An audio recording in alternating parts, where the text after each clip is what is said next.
जय हिंद दोस्तों, मेरा नाम पवन जोशी है और आज की इस वीडियो में दोस्तों मैं एक मोस्ट इंपॉर्टेंट टॉपिक के बारे में आपसे बात करूंगा जो हमें म्यूचुअल फंड एसआईपी इन्वेस्टमेंट करने से पहले करना चाहिए। तो वीडियो में पूरा अंत तक बने रहिएगा, इसे स्किप मत कीजिएगा। वीडियो अगर आपको पसंद आए तो इसे लाइक, शेयर और सब्सक्राइब कर दीजिए।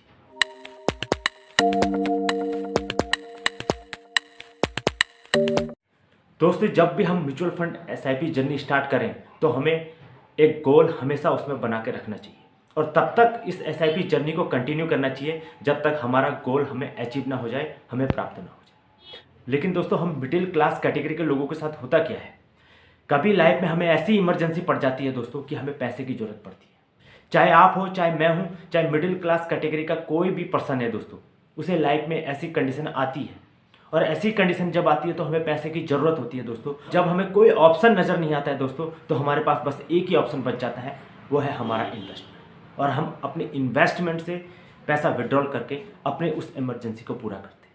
तो ये इमरजेंसी चाहे आपके साथ हो, चाहे मेरे साथ हो, चाहे किसी के साथ भी हो दोस्तों, हम ऐसा ही करेंगे क्योंकि हमें वो इमरजेंसी हमारे लिए सबसे बड़ी चीज़। और लेकिन इसका भी सॉल्यूशन दोस्तों एक्सपर्ट ने निकाल के रखा हुआ है और हमें बार बार कहते हैं।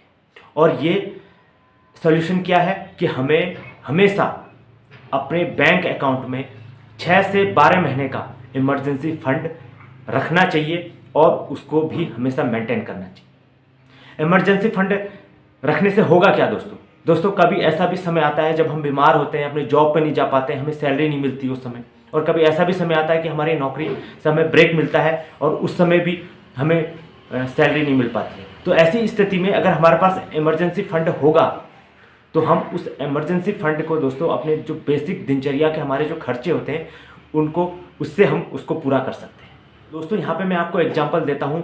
टाइम चल रहा था कोरोना काल का, उस समय बहुत से लोगों की दोस्तों जॉब छूट गई थी क्योंकि हमारा देश पूरा बंद हो गया था। तो उनमें से ही मेरा एक दोस्त भी था दोस्तों जिसका जॉब उस समय छूट गया था।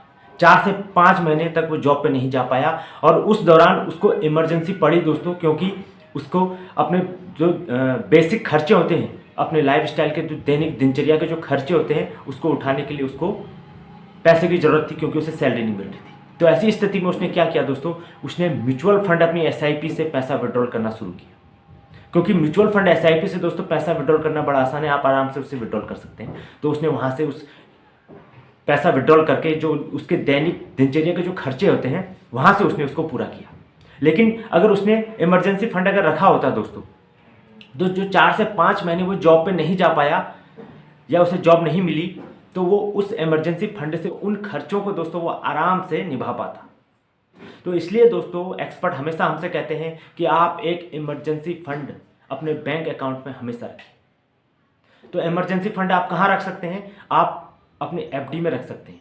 आप एफडी में रख दीजिए जहां आपको 5% का रिटर्न भी मिल जाएगा और साथ ही साथ आप जब चाहें उस इमरजेंसी फंड से पैसा विड्रॉल भी कर सकते हैं। दोस्तों, मैं यहाँ पे फिक्स मैच्योरिटी वाली एफडी की बात नहीं कर रहा हूँ, मैं उस एफडी की बात कर रहा हूँ जो बैंक आजकल हमें ऑटो स्वीप वाली फैसिलिटी देता है। उसमें भी हमको दोस्तों 5% या कुछ पॉइंट उससे ज़्यादा का रिटर्न हमें उसमें मिल जाता है और हम जब चाहें उससे अपने पैसे को विड्रॉल कर सकते हैं। तो वो वाली एफडी में हमने अपना जो इमरजेंसी फंड है उसको वहाँ पार्क करना चाहिए। और अगर हम ऐसे ही दोस्तों अगर हमने अपना इमरजेंसी फंड रखा, उसको मेंटेन किया, तो ऐसा करने से दोस्तों उससे पैसे को विड्रॉल नहीं करेंगे और पैसे को विड्रॉल नहीं करेंगे तो हम अपने लक्ष्य को जो हमने गोल बनाया है उस इन्वेस्टमेंट को लेके उसे आराम से अचीव कर लेंगे।